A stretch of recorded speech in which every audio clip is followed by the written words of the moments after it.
disintegrasi bangsa. Adapun tujuan pembelajaran dari materi ini yakni: yang pertama, menganalisis berbagai pergolakan daerah yang terjadi di Indonesia antara tahun 1948 hingga 1965. Yang kedua, mengaitkan peristiwa pergolakan daerah yang terjadi di Indonesia antara tahun 1948 hingga 1965 dengan potensi ancaman disintegrasi pada masa sekarang. Dan yang ketiga, mengambil hikmah dari berbagai ancaman disintegrasi bangsa yang pernah terjadi di Indonesia, khususnya yang telah terjadi di tahun 1948 hingga 1965. Sejarah pergolakan dan konflik yang terjadi di Indonesia selama masa tahun 1948 hingga 1965.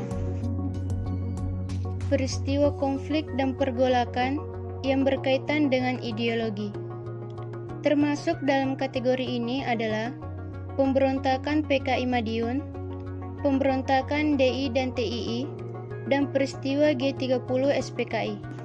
Menurut Herbert Feith, seorang akademis Australia, aliran politik besar yang terdapat di Indonesia pada masa setelah kemerdekaan terbagi dalam 5 kelompok.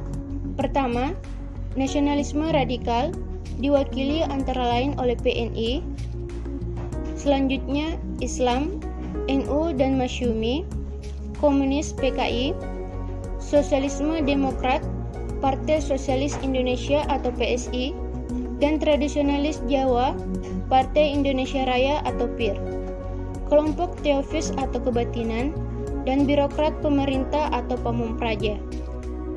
Sekarang, mari kita bahas satu persatu konflik atau pergolakan yang terjadi di Indonesia pada 1948 hingga 1965. Konflik dan pergolakan yang berkait dengan ideologi.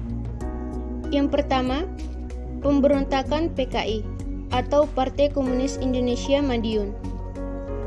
Selain Partai Nasional Indonesia atau PNI, PKI merupakan partai politik pertama yang didirikan sesudah proklamasi. Mengapa PKI memberontak? Alasan utamanya tentu bersifat ideologis, di mana mereka memiliki cita-cita ingin menjadikan Indonesia sebagai negara komunis. Berbagai upaya dilakukan oleh PKI untuk meraih kekuasaan. Di bawah pimpinan Musso, PKI berhasil menarik partai dan organisasi kiri dalam VDR bergabung ke dalam PKI.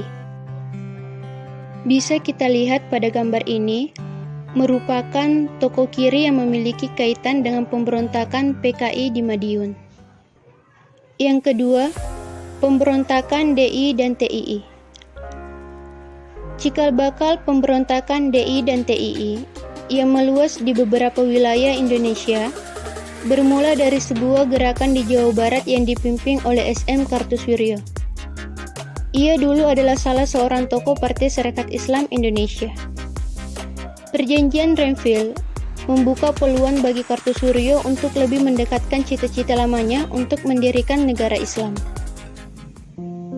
Selanjutnya yang ketiga, Gerakan 30 September 1965 atau G30 SPKI.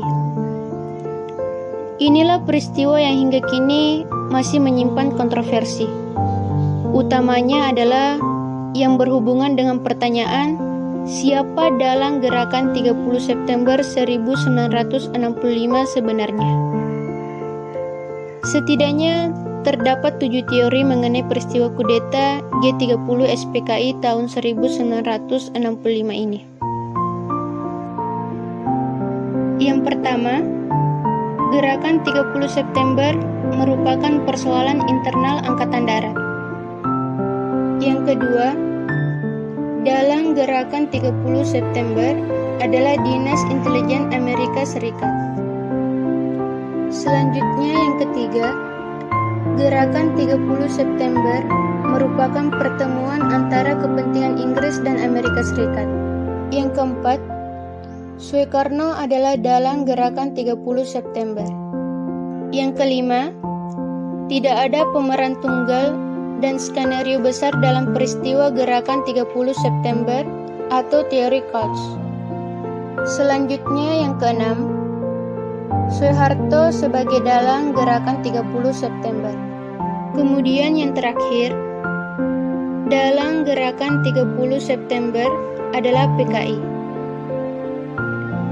Itulah tadi materi mengenai peristiwa konflik dan pergolakan yang berkaitan dengan ideologi.